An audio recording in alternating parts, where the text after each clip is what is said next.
Welcome back. Ladies and gentlemen, before I go into the global debate, and we have some very distinguished guests with us this evening, the gloves are truly off. Putin has warned Ukraine. It's an open challenge to the West, act now or retreat. He's pulled out the nuclear card. I just had breaking news some time back. I'll tell you more about it now, viewers. We had Putin, who had placed Russia's strategic deterrence forces, including units which are in charge of its nuclear capabilities, on high alert. So this was clearly pulling out the nuclear card. And we just had a response, which I saw on our news updates on Republic, where, quoting the NATO chief, AFP was reporting, I think, that it came in that this was an extremely irresponsible position to be taken. This nuclear alert is absolutely unnecessary, dangerous and irresponsible. This was quoting the NATO chief. So we are really in a fragile and unpredictable situation. What will the NATO nations do now? Here are the updates, and then we shall continue the debate.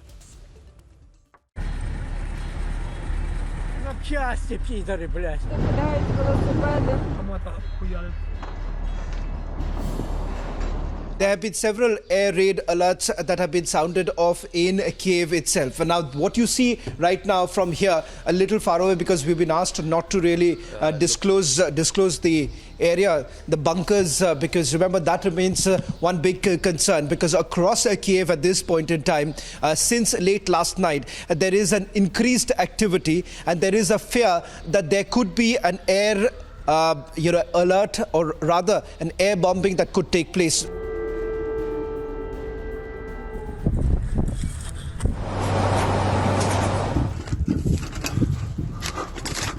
Russians, on the one hand, they've been saying that these missile attacks that have taken place, the targeted attacks that we have seen in the last 48 hours, especially in the residential areas, they are saying that this was not conducted by them. If you simply go by their claim, they are saying that the air defense system of the Ukrainian army has gone awry. That's why some of these missiles have struck their own buildings, which the Ukrainians have already rejected. В Харьковской области 302-й зенитно-ракетный полк Вооруженных сил Украины, оснащенный комплексами ПВО БУК-М1, добровольно сложил оружие и сдался.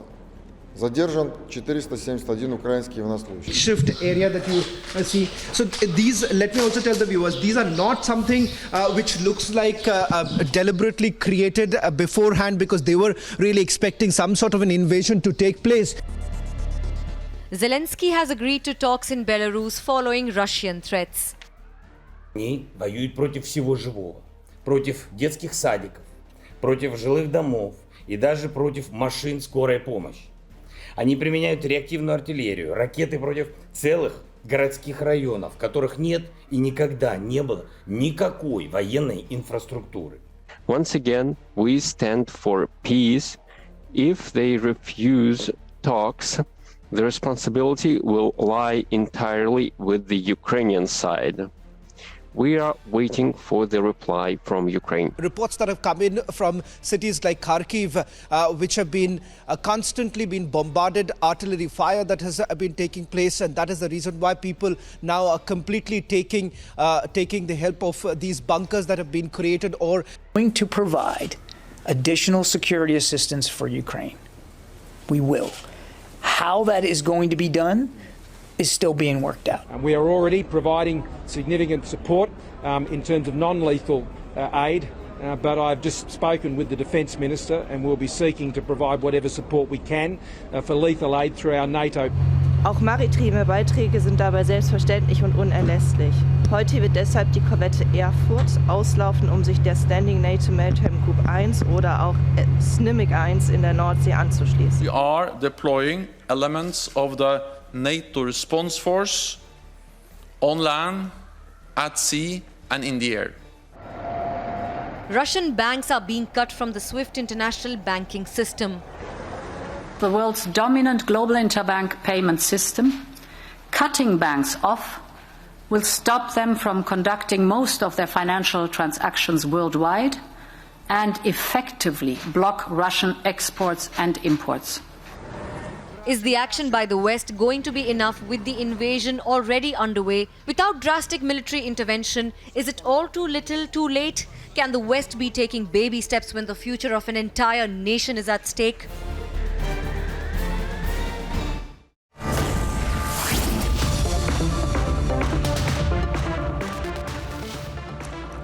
Introducing at this time from Vienna in Austria, I have Velina Chakarova. She's director of the AIES, which is a research institute and well-known think tank with a focus on this area, NATO, Black Sea, Middle East.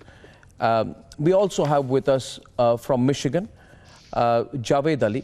And Javed Ali is an associate professor of practice at the Gerald Ford School of Public Policy at the University of Michigan, and he has held position in the Defense Intelligence Agency, Department of Homeland Security in the US before joining the FBI, and he's had major roles in the National Intelligence Council, the National Counterterrorism Center, and the National Security Council under the Trump administration. We have also with us from a Moscow perspective, we have with us from Moscow Peter Cheremushkin. He's a journalist and senior fellow at the Association of Researchers of Russian Society 21st Century. That's Peter Cheremushkin for a first perspective from Moscow. And I'm joined by Mr. Joachim Bitterlich. He's a former German ambassador to NATO, and he has been previously former national security advisor to the German Chancellor. I think it was Helmut Kohl, in Helmut Kohl's time. And I thank you all for joining us. I'd like to go across first to Mr. Joachim Bitterlich. Sir, this nuclear threat, which is now being given out, is quite serious.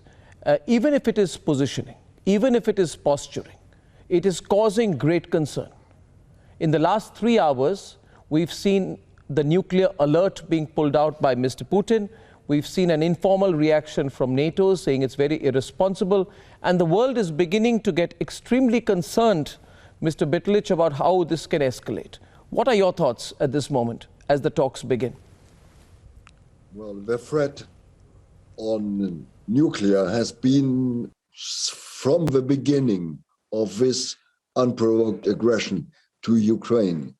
Putin announced it from the beginning that he may use nuclear forces.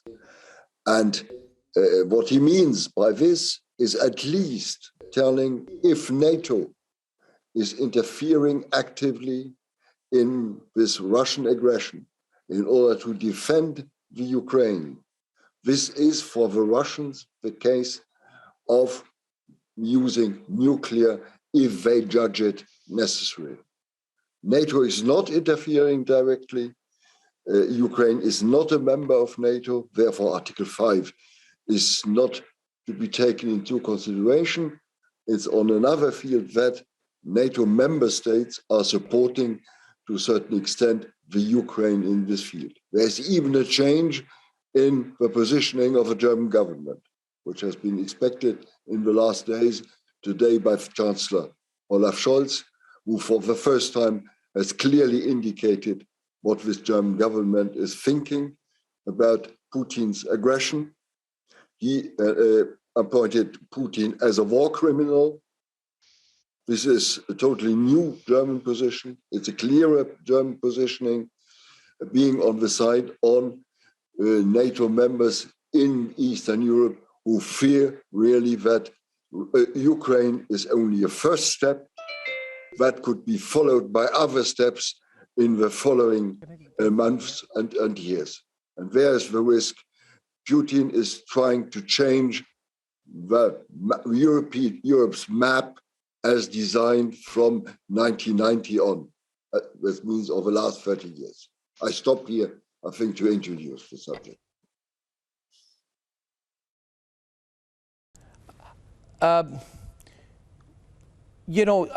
The question therefore is, and I'd like to take that to Velina Chakarova,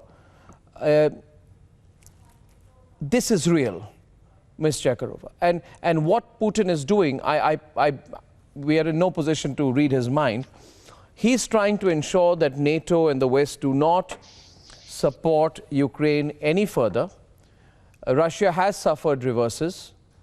It can finish its conquest of Ukraine if there is no further help, either directly or indirectly, especially in terms of military hardware. And he's obviously worried about the prospect of tougher economic sanctions. With this nuclear card now played out, will the West, NATO, America respond differently? Should they respond more cautiously with Russia now? Well, this is a very hard question to answer. First, Russia threatened to deploy tactical nuclear weapons already during the military escalation in December. That was part of the package. So the West, that means the United States and the European NATO members, and of course the other international partners, were prepared for this scenario given the actually impossible conditions that were put by Russia to the United States and to the NATO following the military escalation. Now, we were all caught by surprise given the full-scale military invasion of Ukraine. I think that with a very minor group of military experts, most security experts and analysts were caught by surprise that there will be a military attack against Ukraine. That was absolutely sure. But the anticipation was that it would actually, entail more or less eastern Ukraine, the regions of Donetsk and Lugansk. And of course, given the ongoing developments, the Russia's treatment with the threat by Russia to basically use the nuclear card was also part of the portfolio. Now we are in a completely different situation. That is the first thing that we need to consider and discuss, because given the absolutely surprising way how Putin decided to make a move on Ukraine, I wouldn't exclude the deployment of tactical nukes if Ukraine, which is putting up a fight, has actually shown an incredible resistance. So given the developments on the battlefield, that might be also part of Putin's response. Now, when it comes to the tactical nuclear weapons, Russia is definitely in an advantage. That means that the number of the tactical nuclear weapons as compared to the American ones is much higher, around 2,000. Then we have also a scenario developing in Belarus with the referendum taking place today. And I wouldn't exclude a scenario where we would end up with Belarus becoming exiting the neutral status and becoming a playground for the deployment of Russian tactical nukes. So we have to deal with very serious developments which are actually taking place ad hoc. I wouldn't, at this stage of the developments, depending on, of course, on the further outcomes on the battlefield. And right now, Ukraine, as I said, has actually good chances to start with diplomatic talks and also to continue sustaining the Russian attacks and to have also a psychological effect, which is why the risk of a decision to use tactical nukes is increasing, and that is something that we should be worried about. As when it comes to NATO, NATO is not going to engage militarily on the ground in Ukraine. NATO is going to provide military assistance. There is currently a flood of arms, ammunition, and also fund being provided by all NATO members. But we should not really consider a scenario where this will end up as a NATO versus Russia military conflict. Yeah, you see, without trying to be alarmist at all, if I may underline. May I say, Ms. Chakarova, that in our view, it is already Russia versus NATO. It is not Russia versus Ukraine. And I think the sooner the world realizes and stops denying the fact that it is Russia versus NATO and America, the better it is. I truly believe that if there is to be peace, the shadow boxing must end. There has to be a global conversation. And true also because, and I'd like to go to Moscow to Peter, now there is this nuclear shadow over the whole situation.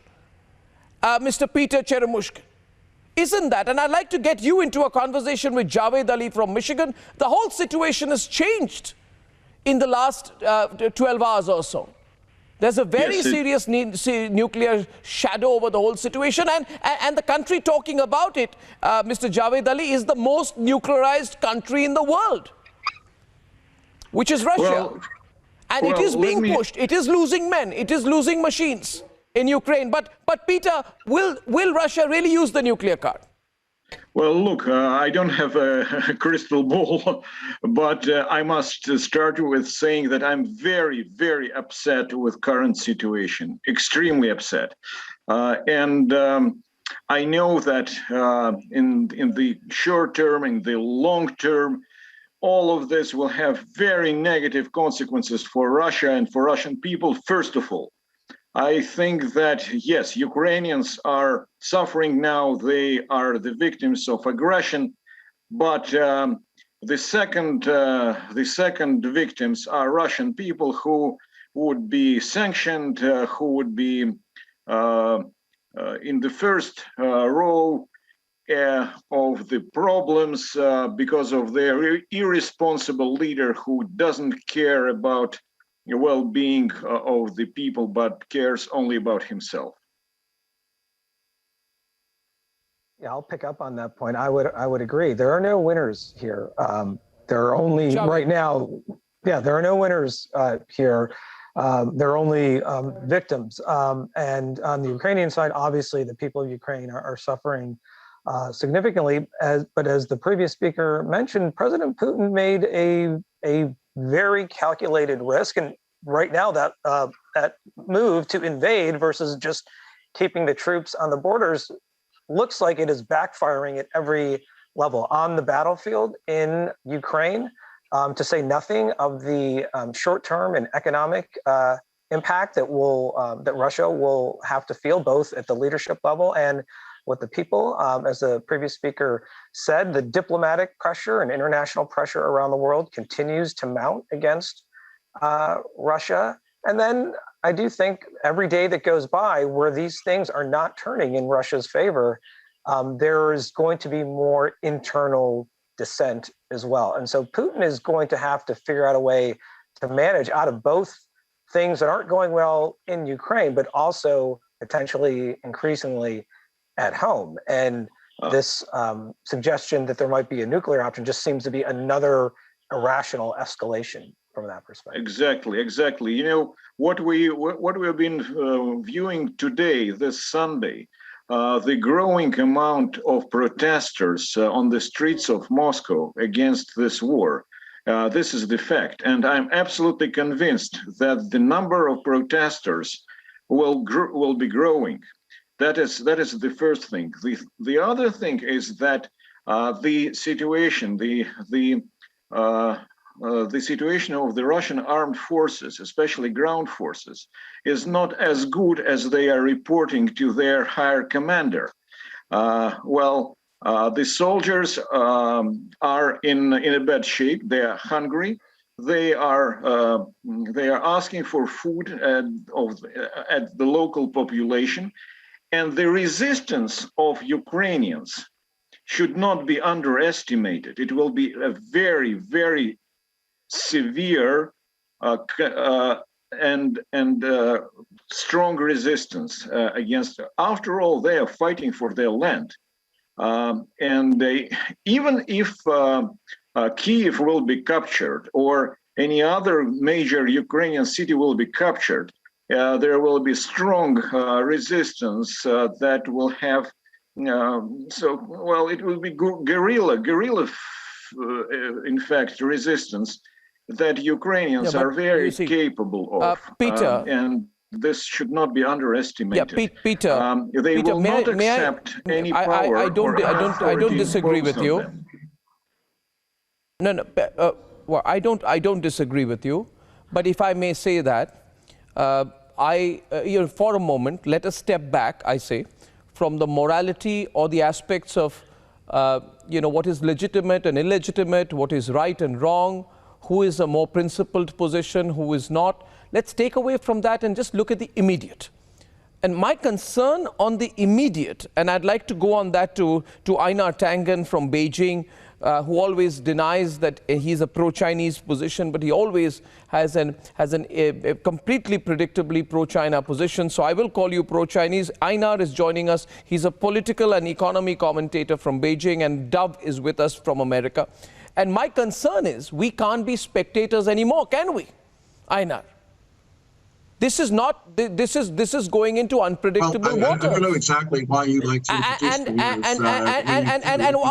it was one thing. No, Einar, if I may just complete my question, because I know that the moment I complete my question, you'll run me over and run over every other panelist as well. So allow me to just complete my question, Einar. The fact of the matter is, nobody, leave alone China, can step back and say, we don't agree, but let's hope the UN solves it. There is a serious threat of use of nuclear weapons. Our Russian friend is saying there is certain opposition in Russia. There is opposition in Belarus. Belarus has come out. It's not in hiding anymore. It is not neutral, right? And the longer it prolongs, it might not work for Putin.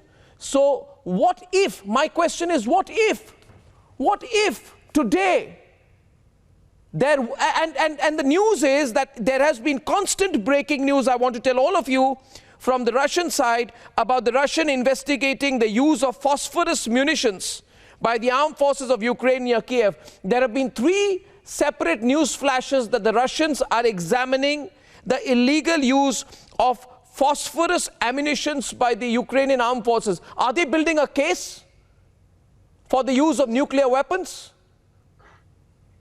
And what can stop that? Einar, over to you. I think China should also step in now. What do you think, Dove? Einar first. Yeah, my question is over. As soon as India does. In any event, the issue here is that there's no off-ramp at the moment.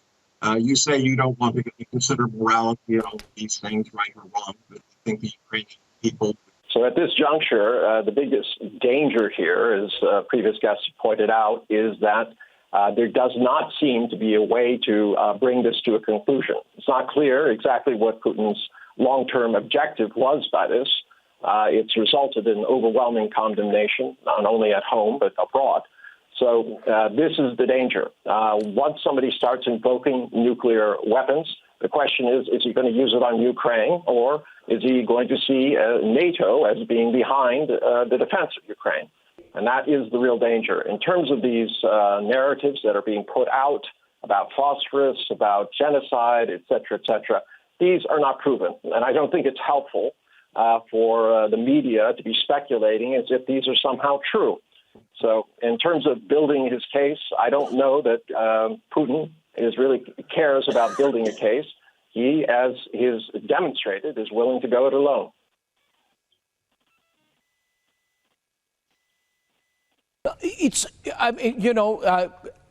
Einar, you're not addressing the question. And I'd like to go across to Buenos Aires, where Andrei Serbin-Pont is there, is director of the CRIES think tank, is an international analyst. We are all getting concerned, and I think the only way out is a global negotiation. It cannot be Russia versus Ukraine anymore, with the world looking on nervously, leaving it to chance. What do you think, Andrei? I think that, there's several factors that are coming into play here. And of course, this goes beyond the conflict itself between Ukraine and Russia, or more specifically, the absolute violation of Ukraine's sovereignty by Russia. And of course, major players are coming into play.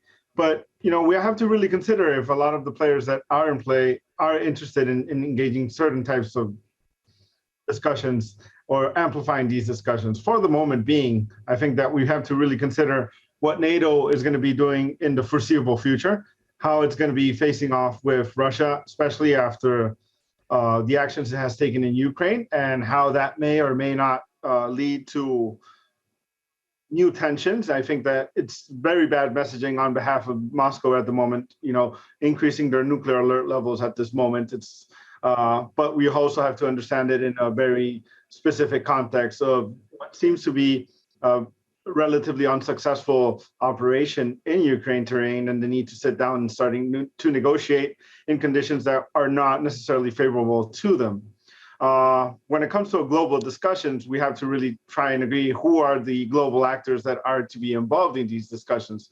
Are we talking about nuclear powers? Are we talking about members of the Security Council? Are we going to include the Global South in these discussions? Is the Global South relevant in these discussions? These are big questions that we need to define if we're going to really discuss a global discussion on this issue. For the moment being, I think that the focus will continue to be on Russia and NATO.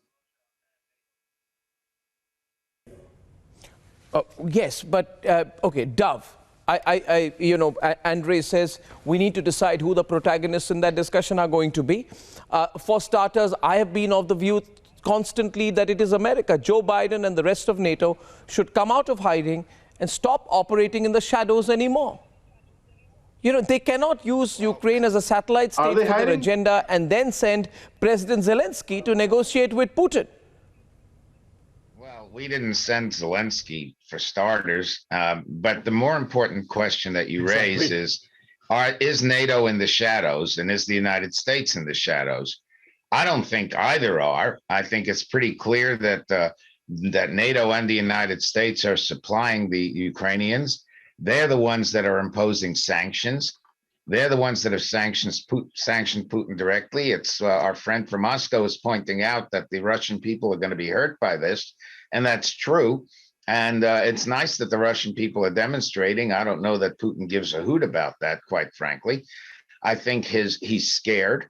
I think this nuclear alert is, frankly, that's the one thing that's going to worry even China, because who calls for a nuclear alert in wartime like this? This hasn't gone on in decades. I think it's a huge mistake on his part. What can be done right now? Very simple. They can call a ceasefire, immediate ceasefire. That's between Ukraine and Russia. And then you may want to bring the United Nations in, the Security Council in order to help with the developments. But that's what needs to be done. Okay, I want to go across to Yaroslav Telishun. Is our friend from Moscow responding? Okay, can I just get a response from... Okay, Peter was saying something there. Peter, yes. Yes, Peter. I was trying to say that President Biden has never hidden his position about Ukraine. He was quite clear about it. And after all, in Obama's administration, he was the one who was responsible for Ukrainian affairs. And in many ways, he is very much influenced by Ukrainian lobby in the United States. And he is listening to Ukrainian lobby in the United States that is pressuring him on independent and sovereign Ukraine. No, okay. So before I go across back to Joachim Bitterlich in a minute, I just want to bring in Yaroslav into the discussion here. Yaroslav is joining us from Kyiv, and my question to you is that if you just is there not concern about unpredictable situation, about Putin completely escalating this? See, 90% of people did not expect Russia to go beyond Luhansk and Donetsk. And day before yesterday, 3 days back, when Russians did, then at least 90% of the world and analysts were really taken aback. So Putin cannot be predicted. Today, Professor Telishun, he has sanctions as a prospect. There is lots of military hardware being given to Ukraine. He has the prospect of international isolation. He has increasing domestic pressure from people.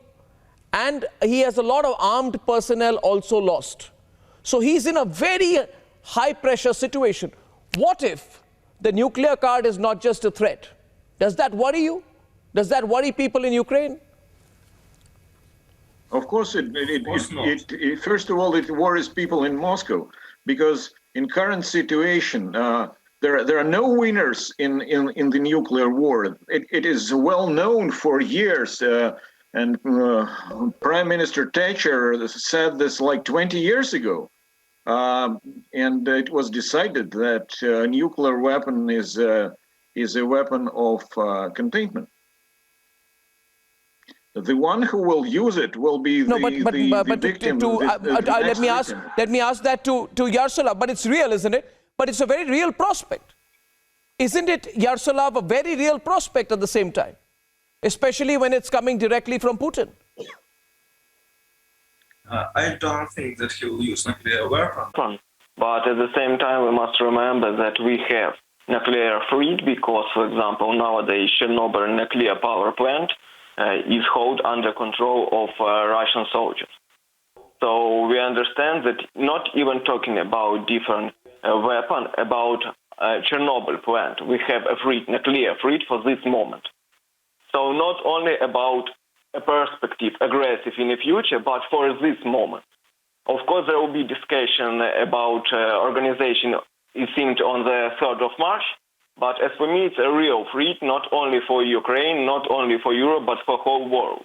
When some speakers said that today's situation is a key, and it's a key for security map of Europe, I don't agree. I think it's a key for whole world system security.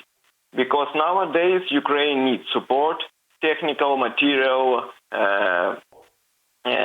finance support, because, of course, Ukraine is ready to deal a war with Russian Federation to protect our territories, to protect our citizens. Of course, it's very difficult. For example, we always, all day long, have airstrikes. For example, for these 3 days, it seems that I sleep only 8 or 9 hours, because always you must go down for shelter because of this Air Force strike. But at the same time, we remember, when we deal with Mr. Putin, you can't be sure that he will deal, and he will deal with his part of promise. Remember about, for example, agreement between Ukraine and Russian Federation, which called Minsk II, and Minsk agreement about east regions of Ukraine, I mean Donbass. Of course, we have agreement, but Russian Federation want to deal with this agreement and not to use all these funds, all these paragraphs which hold in this agreement. As for me, if we want to deal with problem, first of all world states must show the supportness of Ukraine, because, you know, you said about NATO, and nowadays there are jokes that Ukrainian citizens always remember that we know abbreviation of NATO, North Atlantic Treaty Union. And nowadays in Ukraine it's a joke that NATO means another thing. It's no action, talk only. Our citizens is ready to protect that territory, but we must hold and see this support from other states. First of all, of course, we're talking about our partners, USA, European states. I think in this case we can deal with problem, because when we're talking about negotiation, it's great. Now, for this moment, President Zelensky have negotiation with President Putin. But at the same time, if we want normal negotiation, when we will hold and we will solve this problem not with the help of only Ukrainian interests, but we will try to find this compromise, I think we can find it only with the help and with the partners of other world players. So, of course, all of us want peace. All of us want to live in a peaceful world without no threat. But at the same time, now we must pressure maximum for Russian Federation. Because, you know, there were excellent words of Boris Nemtsov, famous oppositioner from Russian Federation, when he said that no sanctions, no force, no military aspect can stop Putin. Only the citizens of Russian Federation can stop him. And as for me, when we make some sanction help for Ukraine, is that pressure, that instrument that help us to pressure, first of all, Russian citizens, and they will press President Putin. Only in this case we find a peaceful way how to solve this problem.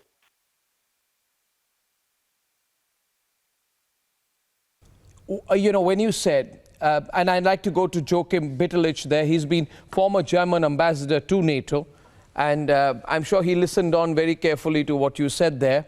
Mr. Bitterlich, our friend, the professor from Kyiv, says the joke is that NATO is described as no action talks only, to which my obvious thought in response was, if that is what the people of Ukraine think about NATO, then why insist on joining NATO? But that's not the point. The point is, has the West given Russia a window? Has it not acted? Has it been dragging its feet? The removal from SWIFT, the financial system, could have come much, much earlier from the banking system. Belarus could have been sanctioned much earlier. There would be sanctions against the Duma MPs. Why wait till the 23rd of February to impose sanctions against the 351 members of parliament of Russia's State Duma, 27 legal entities? Why close the airspace now and not before? Why wasn't Russia expelled from the UN Security Council? Why were there no real sanctions on the key industries of Russia? Why is there only a freeze and not a seizing order? You say that you're going after Putin, his personal wealth. But again, the sanctions on Russia's oligarchs are only limited to freezing accounts, not seizing the assets.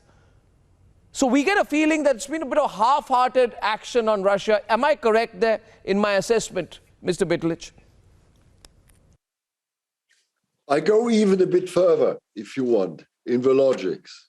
I think we have missed in this story the last 10, 15 years. I think the Western world, included the Europeans, should have reacted much earlier. Because what's happening now has, in my eyes at least, been to some extent foreseeable. There is a certain, let's take it as it is, a certain Russian deception about the Western world. Don't forget this. The Russians have been, let's say, in a weak position in the 1990s, in the transition from Gorbachev till Putin. And that period, we made a certain number of, let's say, we raised a certain number of expectations on the other side. And we never fulfilled these expectations. The contrary, the Russians were becoming, let's say, in a weaker and weaker positioning. And they considered this is Putin's conviction, this is the defeat. And the biggest defeat for him, okay, it's the end of the Soviet Union. But his feeling is Russia is in a defeat. And today, he is no more in a rational position. He is much more in an emotional way. And for any Russian, even Putin, the Ukraine is what I call the first step. And what's the next step? If you want, its goal is not only just to rewrite the post-1990 relations with the West. I think his view is today to get, let's say, a new positioning of Russia again as one of the superpowers in the world. And therefore, I think the first partner for him is the US. And he has never got any answer from the Western world towards his demands. Very unrealistic, okay, I know it. But on the other hand, what he needs is to be considered to be taken as the number one, let's call it partner or opponent of the US in the world. He is, let's say, being put to, let's say, a third-ranked or second-ranked violin in the orchestra. And this is for him the danger. He wants to be taken seriously again. Short term, he wants to establish a puppet government in Ukraine, which is impossible, let's say, to do any threat. And second, the danger is at the same time the model existing in Ukraine. What are the Ukrainians seeing is the positive development in Poland. And this is a model for them. Therefore, they would like to join EU and NATO. NATO in order to be protected against the Russian bear, who has become irrational. And therefore, please, SWIFT, I don't think you are right. I think SWIFT, there has been a long reflection between the US and the Germans. about how to use these measures without damaging too far the Western world itself. But the window, yes, the window. Putin thinks that the Western world is in a weak position today. The Germans just re-election after elections with the new government, the French in front of an election. The EU has its own problems with the epidemic situation of COVID.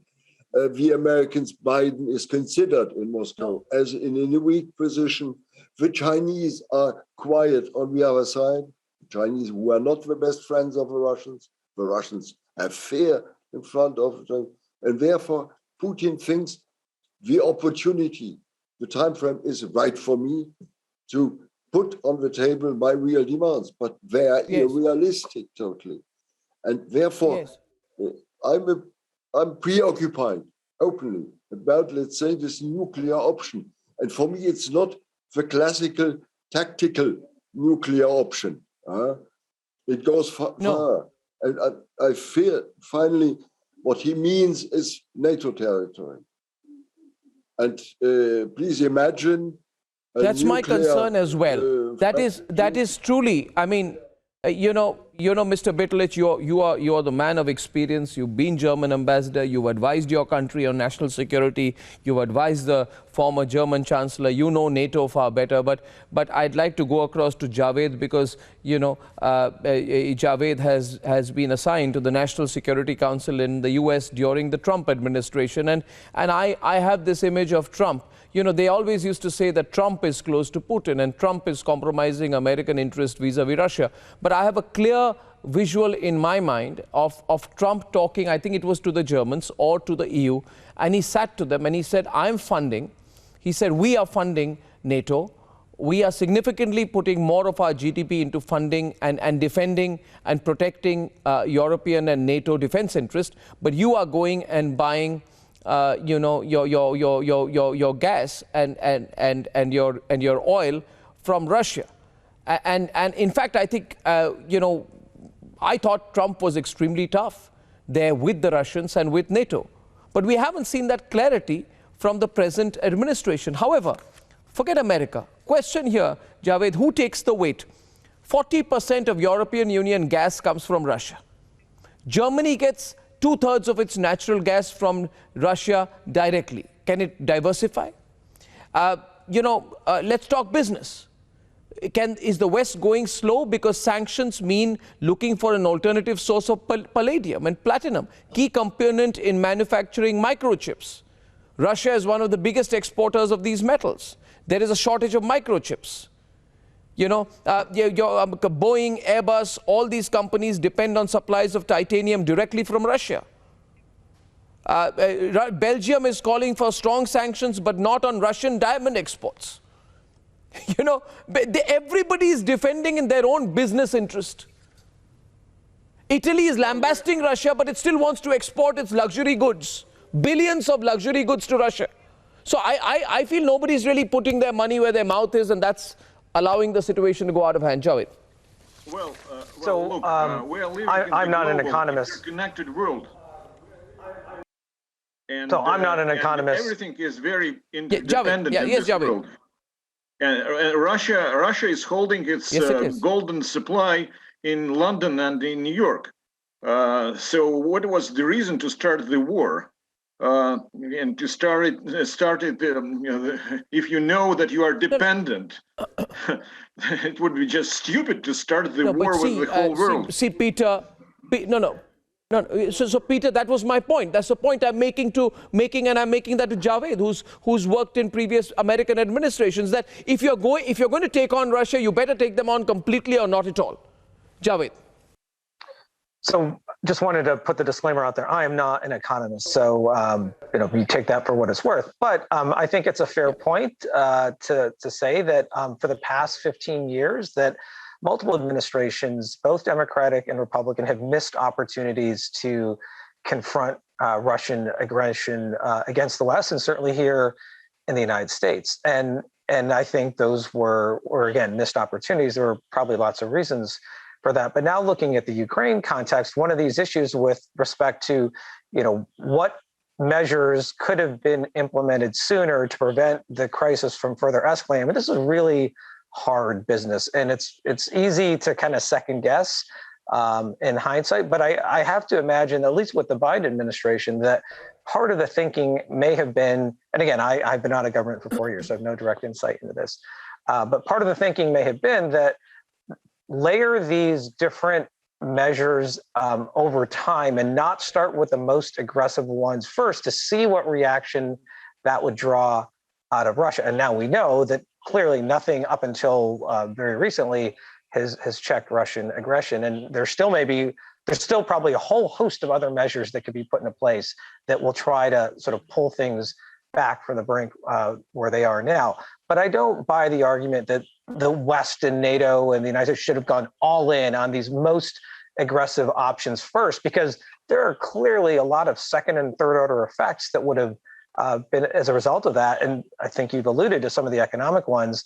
And those had to be thought through really carefully, because what you don't want to do is make a bigger problem for yourself versus the adversary you're aiming at. And so I think this is the challenge in national security decision-making. How fast do you go? How can you anticipate these effects? And then when things don't work, what other options do you have at your disposal to then implement, and how quickly can you put those in play? And I think that's where we are now. I think we are in phase 2, if not phase 3 of this conflict on both sides, both on the Russian side and both on the Western side.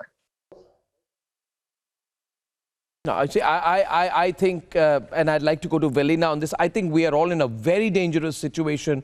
We are no longer in a situation where we can talk about who's responsible. I personally, on this channel, we've been discussing since yesterday, Russia is doing what America has done. America does not have the moral right to do so, and I agree with it. But today, the situation is completely different.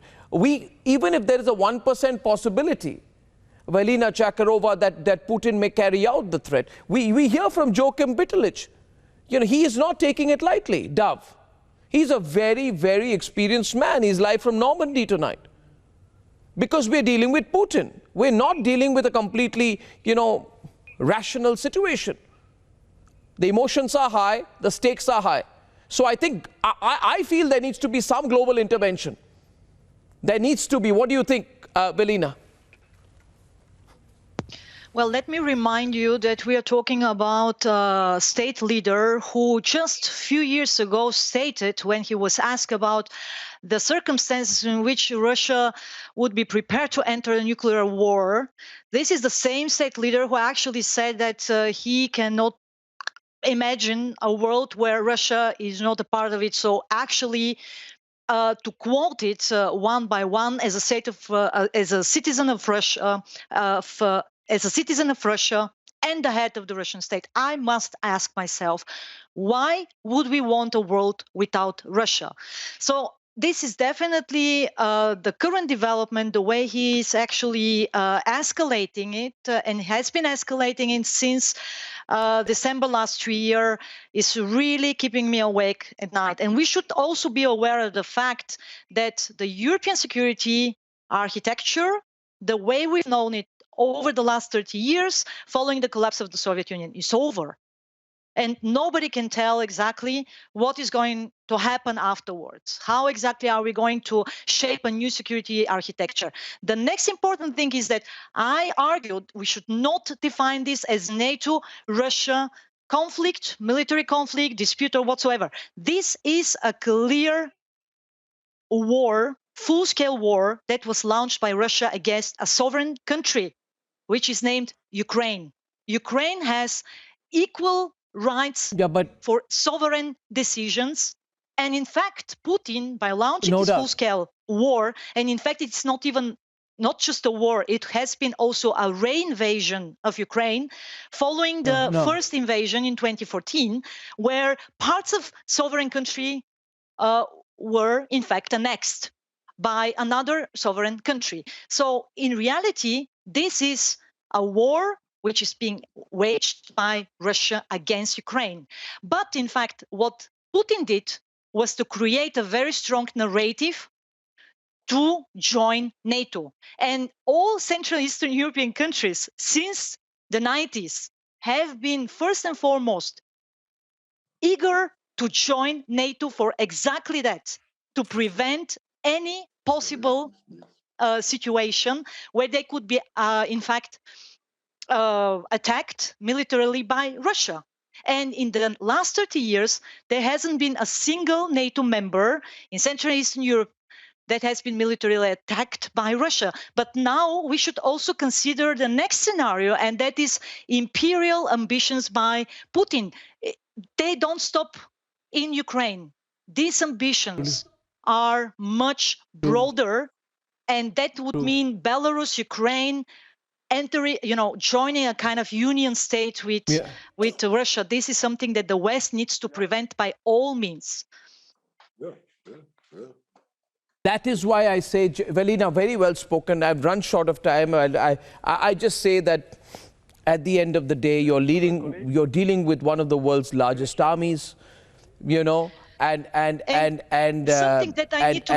world's most nuclearized country, and we all need to be very wary. Sorry to interrupt you. Very wary of where this may escalate. And yes, this military attack would have never been possible without the support by China. And we need to deal with another world that we have entered, and that is the bifurcation of the global system. I have been saying absolutely correct, Velina, I have been saying that since yesterday and the day before. This is all about China. It is a proxy war. It is all about China and the West eventually will have to take on China, not Russia. It has to take on China because that's where it's all coming from. And the Chinese can get worried now about a nuclear threat, but that's what's the reality. They provoked this. Well, let's see what happens with the talks. Ladies and gentlemen, our reporters on the ground in Poland, Germany. We're trying to get someone right where the talks are happening, and of course in Kyiv. Bringing you the latest coverage, minute to minute, non-stop. See you tomorrow. Goodbye.